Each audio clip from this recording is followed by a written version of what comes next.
3483 metre की ऊंचाई, बर्फ से ढके पहाड़ और एक ऐसा मंदिर जो हजारों साल से खड़ा है। जब 2023 में सबसे बड़ी तबाही आई, पूरा शहर बह गया, लेकिन यह मंदिर एक भी खरोंच नहीं आई। नमस्ते दोस्तों, स्वागत है आपका ट्रैवल विद सूरज पर। मैं हूं सूरज और आज मैं आपको ले चलता हूं एक ऐसी यात्रा पर जो सिर्फ यात्रा नहीं, एक आत्मा का अनुभव है। बात कर रहा हूं केदारनाथ की, भगवान शिव के 12 ज्योतिर्लिंगों में से एक और शायद सबसे कठिन वाला। यहाँ पहुँचना आसान नहीं है, ना सड़क है ना टैक्सी दरवाजे तक जाती है। यहाँ सिर्फ दो चीजें काम आती हैं, आपके पैर और आपकी श्रद्धा। आज की इस वीडियो में मैं आपको बताऊंगा कैसे जाएं, कहाँ रुकें, कितना खर्च आएगा, क्या गलतियाँ बिल्कुल मत करना, सब कुछ एक ही वीडियो में बताने वाला हूँ। और वीडियो के अंत में मैं एक ऐसी ट्रिक बताऊंगा जिससे आपकी यात्रा में 3000 तक की बचत हो सकती है। तो वीडियो अंत तक जरूर देखना, बीच में स्किप मत कर देना। तो पहले बात करते हैं आखिर केदारनाथ इतना खास क्यों है। यह मंदिर उत्तराखंड के रुद्रप्रयाग जिले में है।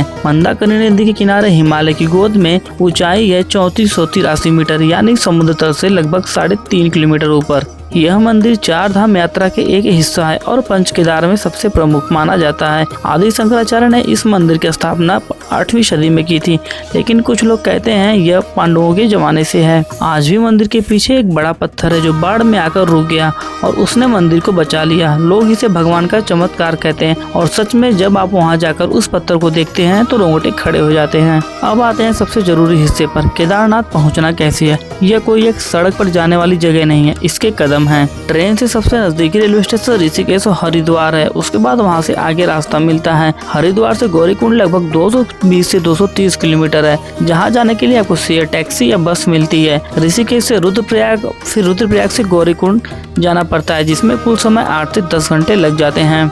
अगर आप हवाई जहाज से आ रहे हैं तो सबसे नजदीकी एयरपोर्ट जॉली ग्रांट एयरपोर्ट है, जहां से देहरादून से 240 किलोमीटर की दूरी पर है। अब गौरीकुंड पहुंच गए। यहाँ से असली खेल शुरू होता है, 16 किलोमीटर का ट्रैक। दोस्तों यह आसान नहीं है, पहाड़ चढ़ना है, संकरे रास्ते हैं, मौसम कभी भी खराब हो सकता है, लेकिन घबराओ मत, 4 विकल्प हैं। अगर आप पैदल यात्रा कर रहे हैं तो उसमें आपको 7 से 8 घंटे लग सकते हैं, जिसमें आपको शारीरिक रूप से तंदुरुस्त रहना जरूरी है। उसके बाद आपको घोड़े या खच्चर का विकल्प मिलता है जो 1400 से 2400 रुपए पर पर्सन में लेकर जाते हैं। उसके बाद तीसरा विकल्प है डोली या पालकी, जो 4000 से 8000 हैं।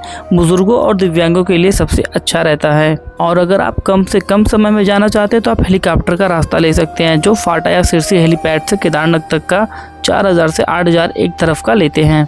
मैं आपको सजेस्ट करूंगा कि अगर आप फिजिकली फिट है तो अपनी यात्रा पैदल ही करें, क्योंकि रास्ते में स्वर्ग जैसा व्यू देखने को मिलता है। अब बात करते हैं रजिस्ट्रेशन प्रक्रिया की। तो आपको केदारनाथ यात्रा ट्रैक शुरू करने से पहले आपको ऑनलाइन रजिस्ट्रेशन करवाना अनिवार्य है।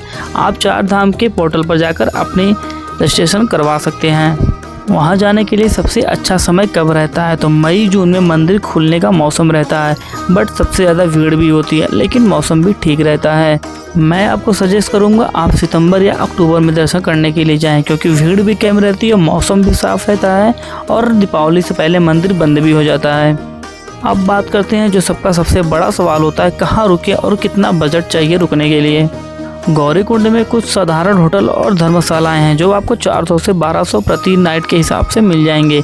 केदारनाथ में गढ़वाल मंडल विकास निगम के टेंट और कमरे मिलते हैं। अग्रिम बुकिंग जरूरी है, कीमत जिसकी रहती है 800 से 2000 तक के बीच में रहती है। अब मैं वो ट्रिक बताने जा रहा हूँ जिससे आपके 3000 बचने वाले हैं, जो मैंने शुरुआत में कही थी। मई जून में मत जाओ, सितंबर अक्टूबर में जाओगे तो होटल 30 से 40% सस्ते मिलेंगे, भीड़ भी नहीं रहेगी, छोटी लाइन होगी और दर्शन भी आपके बेहतर होंगे। ये ट्रिप फॉलो करके आप 3000 तक की अपनी सेविंग कर सकते हैं। दोस्तों यहाँ कुछ लोग ऐसी गलतियाँ करते हैं कि पूरा ट्रिप खराब हो जाता है, तो यह 5 बातें हमेशा याद रखना। बिना तैयारी के मत जाओ, ट्रैक में आपको सच में तंदुरुस्त रहना जरूरी है।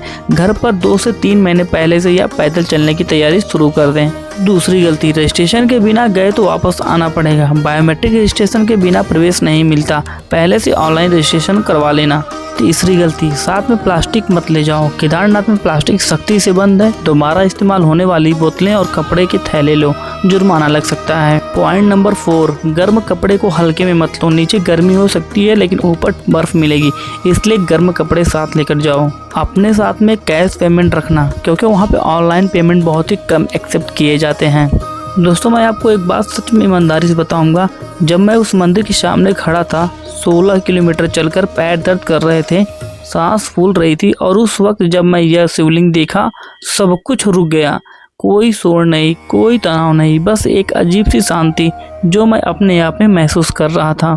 लोग कहते हैं केदारनाथ जाना एक शारीरिक यात्रा नहीं है, यह एक आत्मा की यात्रा है और जब आप वहां पहुंचते हैं तो आप असल में समझ जाते हो क्यों। मंदिर में VIP दर्शन भी मिलती है। अगर भीड़ ज़्यादा हो तो आप 1400 से 2400 के बीच में तो आप उतना पे करके VIP दर्शन ले सकते हो। तो दोस्तों यह थी केदारनाथ की संपूर्ण गाइड। कैसे जाएं, कहाँ रुके, कितना खर्च आएगा और वह अनुभव जो ज़िंदगी में एक बार ज़रूर होना चाहिए। अगर यह वीडियो आपके काम आई हो तो एक काम करो, लाइक करो और अपने किसी दोस्त के साथ शेयर करो जो केदारनाथ जाना चाहते हो। शायद आप दोनों मिलकर जाओ। और मैं इस सीरीज में अगली वीडियो लेकर आऊँगा बद्रीनाथ और संपूर्ण 4 धाम यात्रा। तो सब्सक्राइब करो और बेल आइकन दबा दो ताकि कोई वीडियो छूट न जाए। बोलो हर हर महादेव।